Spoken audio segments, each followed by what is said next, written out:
basis and the doctors come, but they are not much aware of all the facility related risk. So the what Dr. Rao was mentioning is exactly the same thing I would like to stress upon. The awareness of the people with respect to the fire safety is very important for the hospital. So let me take you through few of the points which may cause a major fire hazards. Poor facility design is one thing which we really need to look into, because if the facility is not been properly designed, especially not following the NBC norms, we may end up in a problems which will take a long time for us to rectify. For example, as I told, there are 12 electrical outlets which are being used, but the new equipments come and we try to connect it. Where we can connect, we start using the extension cords which are being put on the floor, and we are in a wet zone environment. This is likely to give the risk of the electrical fire. So we also have the what we call as a vertical columns or bedhead panels, where we have the same panel, we have the electrical outlets, we have the nurse call bell, we have the medical gas. If there is no proper maintenance of these things, there is a possibility over the course of time there may be a leakage from the oxygen outlet. At the same time, there may be spark coming from the electrical socket, which in an oxygen enriched environment there is a possibility of the mishap can happen. So the one of the panelists was mentioning about the safety precaution, like the MCBs. So there are instances wherein there is a trip is happening, the maintenance people, without looking into the detail of it, so they will try to bypass the MCB, because there is a typically they say that okay, it's related to the medical equipment. The medical equipment maintenance people say it's not related to medical equipment, and they will end up in bypassing the MCB. This again something which need to be avoided, and it should be immediately brought to the notice of the concerned people. So we also have a situation which I have personally seen myself, a fire mishap in one of the area, where the power cords which are being used for the medical equipments have been replaced with the local substandard power cords over the course of time. So they will lose their efficacy and end up in the short circuiting. So the oxygen enriched environment, which is also there in the OT, will also have the similar challenges. So what we need to do is to ensure that the norms are being followed.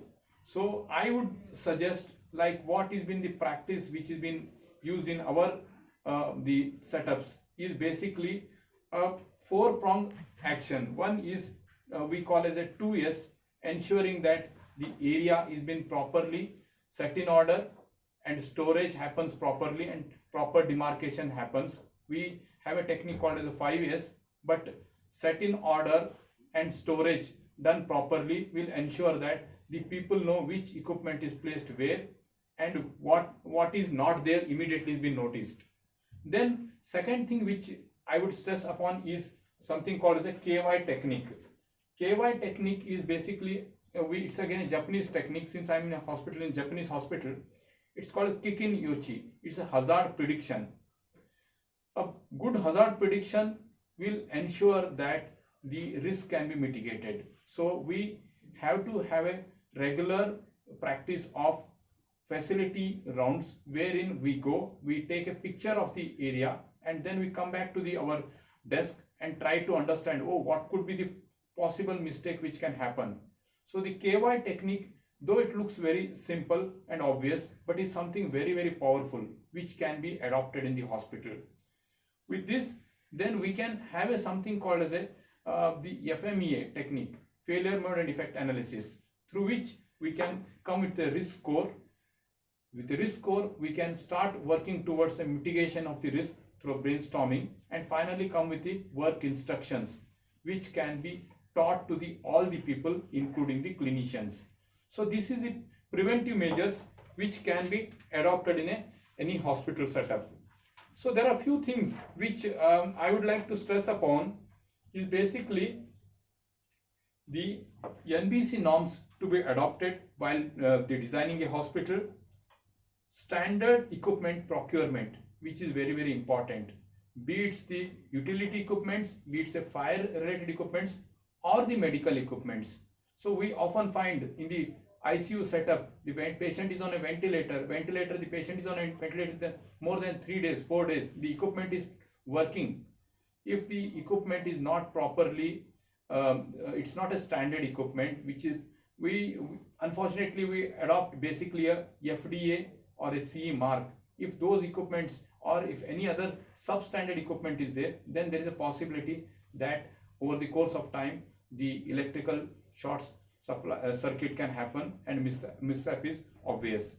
We need to have a fire officer who is going to take care of the entire hospital with respect to the fire, whether it's infrastructure, whether it's related to training, which has been already been mentioned in NBC also, but this need to be per se adopted in the hospital so that we can ensure that the people, all the people are aware, which is more challenge because the high iteration of the people in the hospital, especially the nurses who are the frontline people. We need to have a regular facility rounds, which I was mentioning about. We need to have an internal audits, as Dr. Rao was mentioning, as a part of a accredited hospital like a NABH, we are expected to do at least twice a year an internal audit. And also we need to ensure that twice a year a mocks can be done. One can be a tabletop mock, can also be done. The training should not only be restricted to the staff, it should also be an orientation to the patients when they come to the patient rooms, need to be done. We also need to do an incident analysis. Whenever there is a fire or a near miss, we need to ensure that the incidents are being analyzed properly so that we can arrive at the root cause, so that a preventive measures can be done. We have something called as a technique called as a Kaizen, which is a continuous improvement.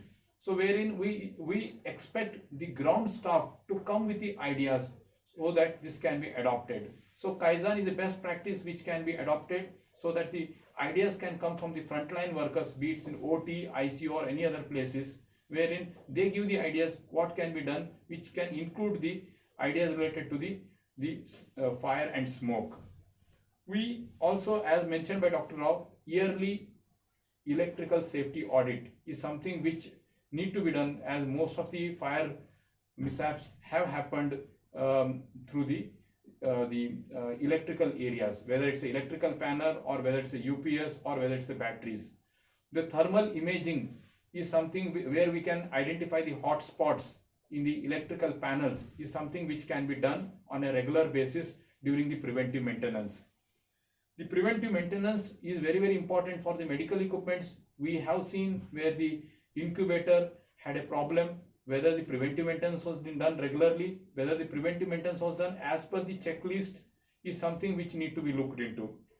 And as I was mentioning, FMEA is something which need to be adopted. These are some of the things which I feel we should stress upon when we are talking about the reduction of the fire mishaps and ensuring that the risk mitigations happen on a regular basis in a hospital. With this, I will hand it over to the platform so that they can add some other points, and later on if any points I need to cover, I can go into the detail. Thank you very much.